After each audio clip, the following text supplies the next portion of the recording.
Hello दोस्तों, कैसे हैं आप। उम्मीद करते हैं आप स्वस्थ होंगे, मस्त होंगे और अपनी पढ़ाई को आप कंटिन्यू जारी किए होंगे। मैं आपका साथी प्रवीण कुशवाहा एक बार आपके चैनल पे मैं आ चुका हूं, आपके अपने YouTube channel PG coaching centre पे। और ये आपका भाई जब आ जाता है तो आपको कॉपी पेन लेकर के बैठ जाना होता है, क्योंकि आपका भाई आपको सारे क्वेश्चन एनसीईआरटी का हल कराता है। तो आइए स्टार्ट करते हैं मेरे भाई। भाग 3 में एनसीईआरटी का क्वेश्चन नंबर 8, समांतर श्रेणी अध्याय 5.2।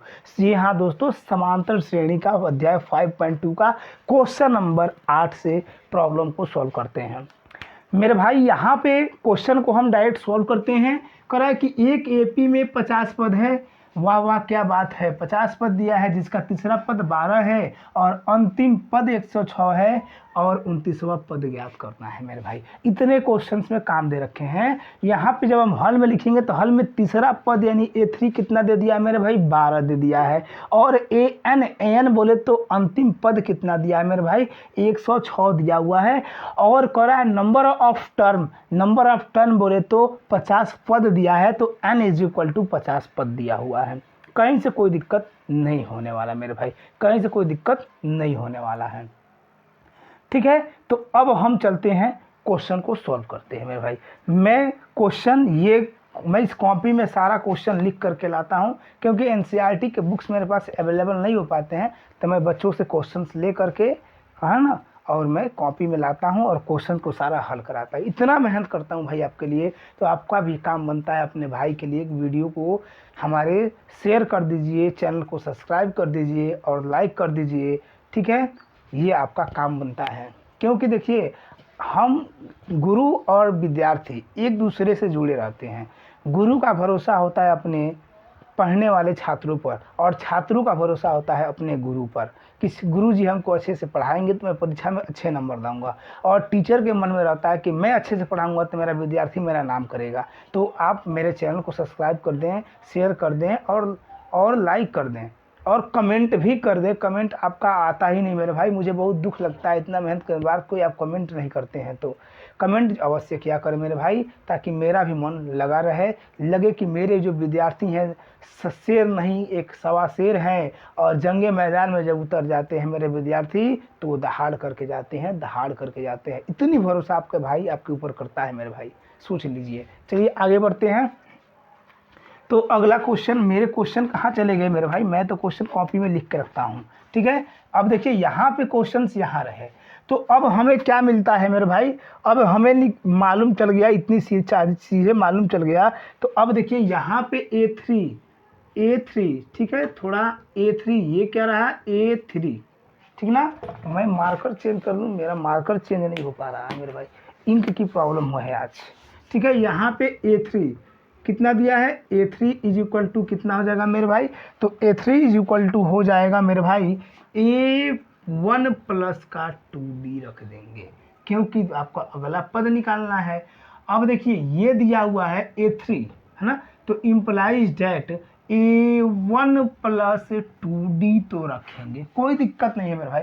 लेकिन A3 का मान तो 12 दिया हुआ है, देखिए ना कितना दिया है, 12। तो यहाँ पर गुरुजी 12 लिख देंगे और A3 को नहीं लिखेंगे। इसको मान लेंगे कि समीकरण कितना है मेरे भाई, समीकरण नंबर 1 है। कितना है, समीकरण नंबर 1 है। अब समीकरण 1 है और AN = फार्मूला मेरे भाई बता दीजिएगा क्या होता है, A1 + N - 1 × D होता है कि नहीं होता। ये तो रामबाण फार्मूला आपको बताया गया था। हर क्वेश्चन में एक कॉमन फार्मूला यही रामबाण फार्मूला लगेगा, जो आपके पेपर्स में, एग्जाम्स में, हर क्वेश्चन में समांतर श्रेणी के अध्याय 5.2 में यूज हो रहे हैं। ठीक है, अब देखिएगा ये AN इम्प्लाइज डेट मेरे भाई, AN के जवाब पे कितना दिया है, 106 दिया हुआ है। और A1 का मान नहीं पता है तो क्या किया जाए, N का मान तो पता है ना हमें, तो N का मान कितना है, 50, तो 50 - 1 × D रख देंगे। ये हो जाएगा समीकरण नंबर 2 हो जाएगा मेरे भाई। क्या हो जाएगा, ये हो जाएगा समीकरण नंबर 2। लेकिन समीकरण 2 अभी हम इसे नहीं मानेंगे। आप बोलोगे क्यों क्यों क्यों क्यों गुरुजी, ये तो अन्याय कर दिए आप मेरे साथ, मेरा कापी में गोज फीट हो गया। नहीं, कुछ नहीं हुआ मेरे भाई। यहाँ पे हो गया 106, ये आपका भाई आपके साथ खड़ा है 106, और A1 प्लस 50 में से एक जाएगा 49D, कितना हो जाएगा 49D। अब समीकरण नंबर 2 मान लेंगे। क्या मान लेंगे? समीकरण नंबर मान लेंगे। ओहो ओहो गुरुजी, आप 50 में से घटाने के लिए आप मिटाए थे ना? हाँ हाँ हाँ, वही बात है मेरे भाई, वही बात है। तो 50 में से गया, कितना गया 49D, तो A1 प्लस 49D हो गया। तो समीकरण 2 और 1 हो गया। समझ में आया? अब देखिए समीकरण 1 व 2 है ना? तो समीकरण 1 को, ठीक है, समीकरण समीकरण समीकरण हमारा जो है मेरे भाई, समीकरण 1 2 में से समीकरण 1 को क्या कर लेंगे मेरे भाई? घटाने पर। क्या करने पे मेरे भाई? घटाने पर। अब समीकरण 2 रहा, समीकरण 1 रहा, और घटाते हैं तो समीकरण 2 की वैल्यू रख देते हैं मेरे भाई। ये रहा A1 प्लस 49 का D, ठीक है। और इसमें से समीकरण नंबर 1 रहा यहाँ पे, इसको घटाएंगे तो A1 plus 2D is equal to कितना रखेंगे? तो समीकरण नंबर 2 में वैल्यू है 106, तो 106 रख देंगे, माइनस का कितना रख देंगे मेरे भाई? 12 रख देंगे। कोई दिक्कत कहीं से होने वाला है तो बता दीजिए। कहीं से कोई दिक्कत नहीं होगा मेरे भाई, कहीं से कोई दिक्कत नहीं होगा। समझ में आया मेरे भाई? कहीं से कोई दिक्कत नहीं होने वाला है। तो अब चलिए घटाते हैं। तो ये हो जाएगा A1 प्लस 49D, कितना हो जाएगा? 49D। ये हो जाएगा माइनस प्लस का माइनस A1, है ना, फिर माइनस प्लस माइनस का 2D। अब इसको घटा लेंगे तो 106 में से कितना घटाना है मेरे भाई? 12 घटाना है। अब बताइए 6 में से 2 गया तो 4 बचा, लेकिन 0 में से 1 जाएगा नहीं तो ये 10 हो जाएगा, 10 में से 1 जाएगा तो 9 बच जाएगा। यानी कि यहाँ पर बच गया 94। कितना बच गया मेरे भाई? 94 बच गया। इतना नोट कर लीजिए कॉपी में। और चलिए बढ़ते हैं अगले कैलकुलेशन की तरफ, बढ़ जाते हैं। अगला कैलकुलेशन देखिए ध्यान से क्या दे रहा है, ठीक है। अब देखिए मेरे भाई, यहाँ पे क्या हो जाएगा? तो अब देखिए A1 से A1 क्या हो गया? कैंसिल आउट हो गया। A1 से A1 क्या हो गया? कैंसिल आउट हो गया। A1 से A1 चला गया, ठीक है। A1 से A1 चला गया। इंक का बड़ी दिक्कत है मेरे भाई, आज तो इंक बहुत कमाल कर दिया। इंक सूख रहा है, गर्मी का मौसम चल रहा है। अब देखिए यहाँ पे क्या हो जाएगा? 49D minus 2D। ये घटाएंगे, 106 में से 12 जाएगा तो कितना बचेगा? 94 बच जाएगा। कोई दिक्कत नहीं है। अब देखिए यहाँ पे 49 में से 2 गया, कितना बचेगा? 7 में से 2 गया, सॉरी 9 में से 2 गया 7, यानी कि ये 47 हो गया। D बराबर 94, implies that D is equal to क्या हो जाएगा मेरे भाई? 94 अपॉन ये 47 इधर आएगा तो भाग करा देगा, यानी कि D का मान कितना आ गया? 94 अपॉन 47 आ गया। 94 अपॉन कितना आ गया मेरे भाई? 47 आ गया। कहीं से कोई दिक्कत नहीं होने वाला है, ठीक है। आई होप, आशा करते हैं कि आपको इतनी बातें समझ में आ गई होंगी। चलिए आगे की तरफ बढ़ते हैं, और अभी हमें इसमें भाग कर देने हैं। भाग करने पे देखते हैं क्या मिलता है। भाग करने पे देखते हैं क्या मिलता है। ये 47 टूजा देखते हैं कितना होता है। 7 दूना 14 चला 1, 4 दूना 8 1 9, यानी कि ये मेरे भाई ये जो मिल रहा है, ये भाग करने पर 47 टूजा कितना होता है? 94, यानी कि D इज इक्वल टू कितना मिल गया मेरे भाई? 2 मिल गया। D का मान कितना मिल गया? 2 मिल गया, यानी कि सर्वांतर 2 मिल गया, हमें सर्वांतर 2 मिल चुका है। अब हमें निकालना है 29वां पद। कौन सा निकालना है मेरे भाई? 29वां पद निकालने हैं। तो चलिए आते हैं 29वां पद निकालने के लिए, लेकिन इसके पहले D का मान समीकरण नंबर 1 में रख देंगे तो हमें A1 भी प्राप्त हो जाएगा। कैसे प्राप्त हो जाएगा? आइए देखते हैं आगे की तरफ। आई होप इतनी बातें आपको समझ में आ गई होंगी, इतनी बातें आपको समझ में आ गई होंगी। कैसे निकाला जाएगा देखते हैं, ठीक है मेरे भाई। अब देखिए ये क्या करेंगे, D का मान कितना आया हुआ था? D का मान कितना आया था? यानी कि जो D है डी जिसे हम बोलते हैं सर्वांतर, इसकी वैल्यू 2 आया हुआ है। अब समीकरण नंबर 1 में डी का मान समीकरण नंबर किस में रख देंगे, 1 में रख देंगे। तो समीकरण नंबर 1 में रखेंगे तो a1 plus 2 into D, D का जवाब कितना है मेरे भाई 2 और इक्वल टू कितना है 12 है। ठीक है, आई होप इतनी बातें समझ में आ रही होगी। a1 प्लस का दो दूना कितना होता है मेरे भाई 4 और ये है 12, कितना है 12। अब a1 इज इक्वल टू कितना हो जाएगा 12 तो अधिक है, 4 कम है तो इधर घट जाएगा, कितना घट जाएगा, घट जाएगा 4। a1 इज इक्वल टू, अब देखिए 12 में से कितना घटा लेना है मेरे भाई, 12 में से हमको घटा लेना है 4, तो ये बढ़ जाएगा 8 बच जाएगा, क्योंकि 8 और 10 2 12, यानी a1 का मान कितना हो गया मेरे भाई 8 हो गया। अब हमें a1 भी पता है और d भी पता है, यानी कि पहला पद और सर्वांतर भी मालूम चल गया, तो कोई भी पद निकालना हो आसानी से निकाल सकते हैं मेरे भाई। कैसे, देखिए थोड़ा सा, यहाँ पे हमें मिल चुका है a1 बराबर 8, कितना 8, और सार्वंतर d बराबर मिल चुका है 2, कितना मिल चुका है मेरे भाई 2 मिल चुका है। तो अब क्वेश्चन में क्या कर रहा है, 29वां पद ज्ञात कीजिए। आइए 29वां पद अब हम निकालते हैं मेरे भाई, इसको इरेज कर दें, 29वां पद निकालने के लिए चलते हैं मेरे भाई। 29वां पद निकालना है, इसको इरेज कर दे रहे हैं। ठीक है, अब हमें निकालना है 29वां पद।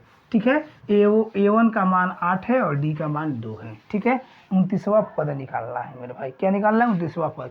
और आपको मालूम है कि a1 का मान 8 है और d का मान 2 आया हुआ है। ठीक है, अब क्या कर रहा है 29वां पद है ना, तो A N is equal to formula क्या लगाएंगे, a1 plus N minus 1 into D, same formula लगेगा, कोई दिक्कत होने वाला है नहीं।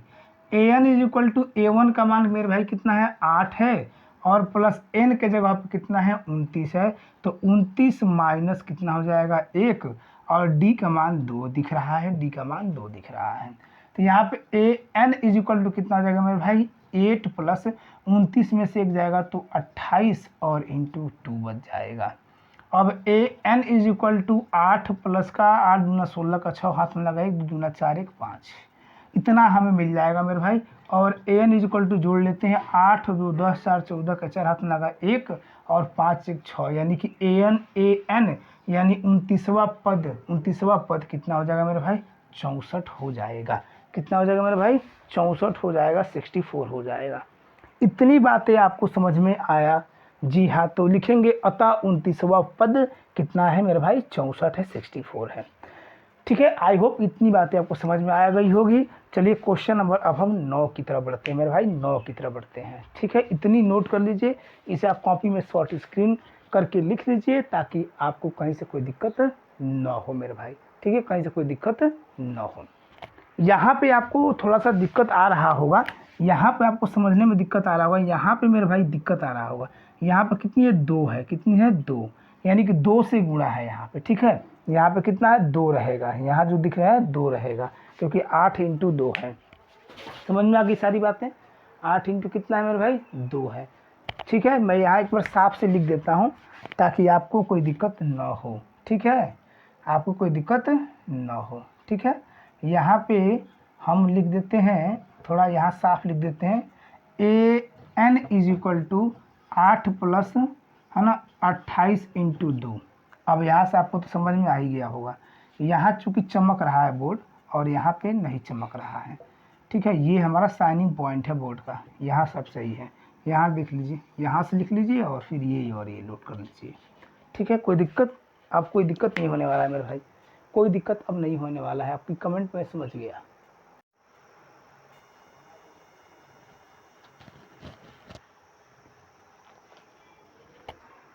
ठीक है मेरे भाई, आप देखिए क्वेश्चन की तरफ बढ़ते हैं, क्वेश्चन नंबर 9। ठीक है, अब देखिए क्वेश्चन नंबर 9 क्या कहता है कि यदि किसी एपी के तीसरे और 9वें पद क्रमशः 4 और -8 है तो इसका कौन सा पद शून्य होगा, कि कौन सा पद शून्य हो जाएगा मेरे भाई। अब क्वेश्चन देखिए, क्वेश्चन में आपको बस सिर्फ फंसाने का काम कर रहा है। क्वेश्चन है बहुत इजी, कह रहा है कि यदि किसी एपी के तीसरा पद, ठीक है, तो तीसरा पद कितना, चलिए तीसरा पद और 9वां पद, और कौन सा 9वां पद।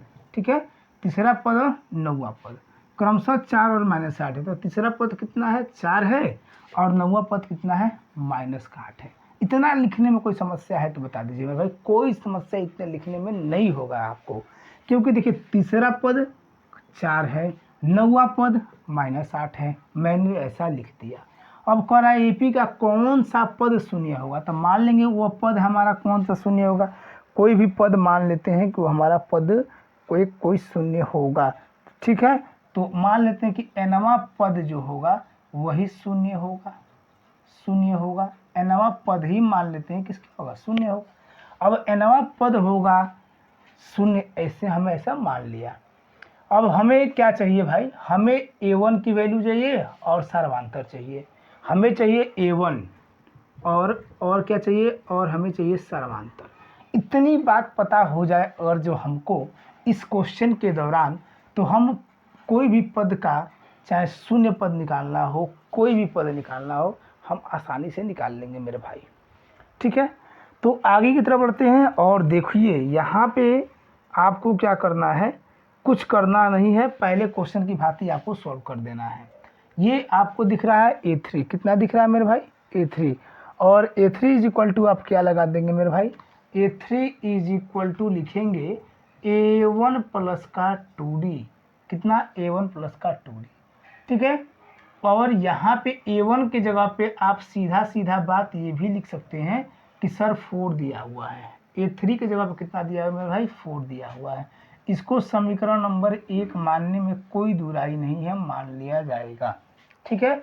और दूसरी में देख रहा है 9वां पद, तो a1 प्लस इसमें भी 2d माना जाएगा क्या, बताइए 2d माना जाएगा क्या, नहीं माना जाएगा। क्यों नहीं माना जाएगा, अब कई लोग मानो सर 2d क्यों आ रहा है, मैं इसको आपको बताता हूँ। यहाँ पे n-1 कितना हो जाएगा यहाँ पे, तब तो यहाँ पे कितना हो जाएगा भाई, यहाँ पे 8वां पद कितना हो जाएगा, 8d हो जाएगा, कितना हो जाएगा 8d हो जाएगा, ठीक है, 8d हो जाएगा। समझ में बातें आई, समझ में बातें आई कि नहीं आई बताइए, आ गया समझ में बात। अब देखिए यहाँ पे सब कितना दिया हुआ है, यहाँ पे दिया हुआ है माइनस का, कितना दिया हुआ मेरे भाई, माइनस का 8 दिया हुआ है, तो माइनस का 8 लिख लेंगे और समीकरण नंबर 2 मानने में कोई बुराई नहीं है, ठीक है। समीकरण नंबर 2 मान लिया जाएगा। कहीं से कोई समस्या है तो बता दीजिए मेरे भाई, कमेंट में करके बता दीजिए। अब समीकरण 2 में से क्या करेंगे, 1 को हटा लेंगे, ठीक है। अब क्या करेंगे मेरे भाई, समीकरण 2 में से समीकरण 1 को घटाने पर, ठीक है मेरे भाई, घटाने पर, चलिए घटा लेते हैं समीकरण 2 से। तो a1 plus 8d minus a1 के जगह पे है a1 प्लस का 2d बराबर -8 और -4, ये हो जाएगा a1 plus 8d minus a1 minus plus minus 2d minus minus plus 8 2 10 2 12 यानी कि माइनस का 12। a1 से a1 कैंसिल हो गया क्योंकि प्लस और माइनस में था। 8d minus 2d is equal to minus का 12 हो गया। 8 में से 2 गया, कितना बचेगा मेरे भाई 6, क्योंकि 6 2 8 होता है, ये हो गया माइनस का 12। अब 6 1 कम 6, 6 दूना 12, यानी कि d इज इक्वल टू कितना हो गया मेरे भाई, माइनस का 2 हो गया। कितना हो गया, माइनस का 2 मिल गया, d is equal to minus का 2 मिल गया। कोई दिक्कत है, कोई दिक्कत नहीं है। चलिए अब आगे देखिए, d का मान कितना मिला, माइनस का 2 मिल गया। अब d का मान मिल गया है, अभी हमें क्या चाहिए, यहाँ पे d का मान कितना मिल चुका है, माइनस का 2 मिल चुका है। अभी हमें शेष a1 निकालने बाकी है। अब a1 निकाल लेंगे तो कोई सा भी पद होगा आसानी से निकाला जा सकता है। इतना आप कॉपी में नोट कर लीजिए या फिर शॉर्ट स्क्रीन करके रख लीजिए। चलिए आगे की तरफ बढ़ते हैं और आगे देखिए कैसे निकालेंगे, ठीक है मेरे भाई। आगे देखिए कैसे निकालते हैं आगे की तरफ, है ना। तो ये क्या करेंगे, लिखेंगे d इज इक्वल टू -2 समीकरण 1 में रखने पर, समीकरण 1 में रखने पर। और हमारा समीकरण 1 था ही क्या मेरे भाई, a3 इज इक्वल टू था a1 प्लस का 2d, और a3 के जगह पे कितना वैल्यू आया था, तो 4 आया हुआ था, तो 4 लिख दिया। अब देखिए a1 प्लस 2 इंटू डी तो कितना आया है, डी माइनस का 2 आया है, इज इक्वल टू हो गया 4। अब a1 प्लस दो दूना कितना हो जाएगा, 4, वो भी माइनस का 4 हो जाएगा, दो दूना 4 माइनस का 4, यहाँ पे हो जाएगा 4। अब a1 इज इक्वल टू 4, ये माइनस का 4 इधर आएगा क्या जाएगा, प्लस का 4, तो a1 इज इक्वल टू कितना हो जाएगा, 4 दूना के 8 हो जाएगा, क्योंकि 4 4 कितना होता है 8। तो यहाँ पे a1 का मान भी कितना मिल गया मेरे भाई, मुझे 8 मिल चुका है, a1 का मान मुझे 8 मिल चुका है। कहीं से कोई समस्या नहीं है। अब क्या कह रहा है, क्वेश्चन में कह रहा है कौन सा पद शून्य होगा, तो हमने कहा गुरुजी nवां पद शून्य होगा, तो nवां पद चलिए निकाल लेते हैं। आई होप इतनी बातें आपको समझ में आ गई होगी। आगे की तरफ बढ़ते हैं। इतना इरेज कर दो मेरे भाई, जी गुरुजी इरेज कर दीजिए, कोई मुझे दिक्कत नहीं होने वाला है, ठीक है, कोई दिक्कत नहीं होने वाला है, तो चलिए इरेज कर दिया। अब देखिए कह रहा है कौन सा पद जो है शून्य होगा, ठीक है मेरे भाई। तो अब कौन सा पद शून्य होगा इसके बारे में हम चर्चा कर लेते हैं, ठीक है। तो यहाँ पे A N is equal to a1 plus N minus 1 into D, ठीक है। अब देखिए ये हो गया डी, ए एन कौन सा पद शून्य होगा भाई, nवां पद शून्य होगा। कौन सा पद शून्य होगा, nवां पद शून्य हो जाएगा। तो A N is equal to कितना, a1 का मान कितना था मेरे भाई 8, a1 का मान कितना था मेरे भाई 8 है ना, a1 का मान कितना था मेरे भाई 8 था, और d का मान कितना था 2 था, कितना था 2 था, 2 निकाले थे ना, माइनस का 2 निकाले थे, कितना निकाले थे मेरे भाई, d is equal to minus का 2 निकाला गया था, कॉपी में देखेंगे तो आपको ये मिल जाएगा। अब देखिए यहाँ पे हो गया प्लस n माइनस 1 रखेंगे, क्योंकि कौन सा पद थे, nवां पद हमने माना, n नहीं मालूम है। d का मान हमें -2 पता है, और n इज इक्वल टू पता था ही नहीं, तो 0, यानी n की जगह पे 0। ये हो जाएगा 8 plus n minus 1, n minus 1 कितना हो जाएगा, n माइनस का 1 है ना, n माइनस का 1 मेरे भाई हो जाएगा, n माइनस का 1 हो जाएगा। तो ये जो हमारा n माइनस का 1 दिख रहा है, ये ऐसे ही रखेंगे यहाँ पे, और इंटू का 2 रखेंगे, कितना इंटू का 2 रखेंगे वैसे ही, है ना मेरे भाई। और यहाँ पे प्लस का है तो इधर आएगा तो माइनस कट हो जाएगा, ये माइनस में था तो माइनस में हो जाएगा। अब देखिए माइनस से माइनस कैंसिल, 2 कम 2, 2 चौको 8 हो गया, और n minus 1 is equal to 4, n is equal to 4 अपनी जगह पे है, माइनस में इधर 1 है तो प्लस का 1 हो जाएगा, और n इज इक्वल टू हमें मिल जाएगा 5 मिल जाएगा। कौन सा मेरे भाई 5 मिल जाएगा। तो अतः लिखेंगे, अतः पांचवा पद, अतः पांचवा पद शून्य होगा, शून्य होगा। ये हमारा रहा सॉल्यूशन ऑफ दिस क्वेश्चन, ये रहा सॉल्यूशन ऑफ दिस क्वेश्चन मेरे भाई। चलिए आगे की तरफ बढ़ते हैं, और अगला क्वेश्चन क्या कह रहा है आइए समझते हैं, ठीक है। अगला क्वेश्चन क्या कह रहा है चलिए समझते हैं। अगला क्वेश्चन आपकी स्क्रीन पे आ चुका है मेरे भाई, और क्वेश्चन नंबर 10 क्या कहता है, देखिए किसी एपी का 17वां पद उसके 10वें पद से 7 अधिक है, क्या बात है, इसका सर्वांतर ज्ञात कीजिए। क्योंकि सर्वांतर ही ज्ञात करना है, सर्वांतर डी बराबर हमें ज्ञात करना है, क्योंकि सर्वांतर डी बराबर हमें पता नहीं है, सर्वांतर डी बराबर हमें पता बिल्कुल नहीं है, ठीक है मेरे भाई।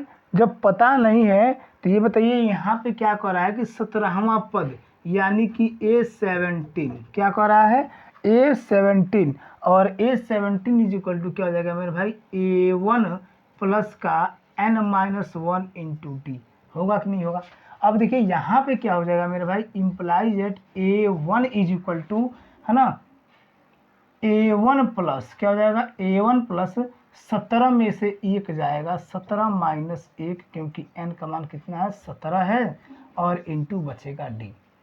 यहाँ पे हो जाएगा A1 प्लस मेरे भाई 17 में से गया 16D, कितना हो जाएगा 16D हो जाएगा, कितना हो जाएगा मेरे भाई 16D हो जाएगा। इसको समीकरण नंबर हम 1 मान लेंगे, कितना मान लेंगे मेरे भाई, समीकरण नंबर 1 मान लेंगे। कोई दिक्कत है बताइए, कोई दिक्कत नहीं है।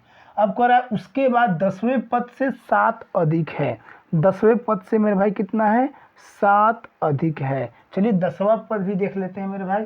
A10 is equal to A1 plus n minus 1 into D. अभी देखिए यहाँ से इम्प्लाइज क्या हो जाएगा मेरे भाई, A10 ई बराबर है, A1 का मान तो पता है ये नहीं है, n का मान यहाँ पे 10 दिया है तो 10 में से घटा लेंगे, d है तो d। यहाँ पे A10 बराबर A1 प्लस, है ना, 10 में से एक जाए कितना मेरे बचेगा, 9d बचेगा। इसको समीकरण नंबर हम 2 मान लेंगे। कितना मान लेंगे मेरे भाई, 2 मान लेंगे। लेकिन क्वेश्चन में क्या कह रखा है कि यह क्या है, 7 अधिक है। कितना है, इसके वैल्यू 7 अधिक है। ठीक है मेरे भाई, कितना है, 7 अधिक है। तो आइए समीकरण 1 व 2 को पहले घटाते हैं। ठीक है, तो समीकरण 2 में से समीकरण 1 को घटाने पर, क्या करने पे मेरे भाई, घटाने पर। अब हम घटाएंगे समीकरण 2 में से समीकरण 1 को घटा लेंगे। समीकरण 1 क्या कहता है, A1 प्लस 9d, ये समीकरण नंबर 2 है। और समीकरण 1 में से घटा लेंगे तो A1, है ना, और A1 और प्लस का 16d बच जाएगा। यहाँ पे क्या बचेगा मेरे भाई, यहाँ पे क्या हो जाएगा, है ना, यहाँ पे कितना हो जाएगा मेरे भाई, देखते हैं। और यहाँ पे क्या करेंगे, 7 अधिक है, तो चलिए यहाँ से हम बराबर 7 अधिक रख देते हैं। 7 अधिक हमने रख दिया। कोई दिक्कत है तो बता दीजिए, कोई दिक्कत नहीं होने वाला। अब देखिए यहाँ पे हो जाएगा A1 प्लस का 9d माइनस का A1 माइनस प्लस माइनस का 16d बराबर हो गया 7। A1 से A1 कैंसिल आउट हो गया क्योंकि यहाँ पे प्लस है, यहाँ माइनस है। बचा मेरे भाई 9d माइनस का 16d बराबर का 7। 16 में से, है ना, 9 जाएगा, कितना बचेगा मेरे भाई, 9। कितना बचेगा, 9 के, कितना बचेगा, 9 किसे बच जाएगा, 7 बचेगा। कितना बचेगा मेरे भाई, 7 बच जाएगा, क्योंकि 9 1 10 6 16 होता है। कितना बच जाएगा, 16, यानी कि 7d इज इक्वल टू 7। अब 7 बन जा 7, एक बार में, कितना बार में, एक बार में, कितना, 7d बराबर 7, कितना हो जाएगा, तो d बराबर, है ना, d बराबर कितना हो जाएगा मेरे भाई, d बराबर हो जाएगा 7d अपन 7, तो 7 से कम 7, यानी कि d बराबर कितना मिल गया मेरे भाई, 1 मिल गया। कितना मिल गया मेरे भाई, d का मान 1 मिल गया। कितना मिल गया, d का मान 1 मिल गया। अब क्वेश्चन में क्या कह रहा है, क्वेश्चन में क्या कह रहा है कि सर्वांतर ज्ञात कीजिए मेरे भाई। तो सर्वांतर कितना हो गया, सर्वांतर 1 आ गया। ये रहा सॉल्यूशन ऑफ दिस क्वेश्चन। इस प्रश्न का ये उत्तर रहा। कोई दिक्कत कहीं से कुछ होने वाला नहीं है। चलिए बढ़ते हैं अगले क्वेश्चन की तरफ। अगला, अब देखिए मेरे भाई, ये जो क्वेश्चन दिख रहा है आपको मेरे भाई, ये क्वेश्चन 11 नंबर है। AP का 3,15,27, 29 का कौन सा पद उसके 54वें पद से 132 होगा मेरे भाई, 54वें पद से 132 होगा। ठीक है, तो ये क्वेश्चन मैं आपको टास्क देता हूँ। ये क्या रहा मेरे भाई, टास्क रहा, यानी घर का काम रहा। और बना करके कमेंट में कमेंट करके आपको लिखना है सर आई हैव डन, यानी कि डन मतलब बना चुके हैं। ठीक है, और आप कमेंट तो करते नहीं है, सिर्फ भरोसा दिलाते हैं कमेंट करेंगे, लेकिन आप कमेंट करते ही नहीं है मेरे भाई। कमेंट अवश्य कीजिए। और अपने भाई, अपने PG कोचिंग सेंटर के संचालक प्रवीण सर को दीजिए विदा। धन्यवाद। जय हिंद, जय भारत।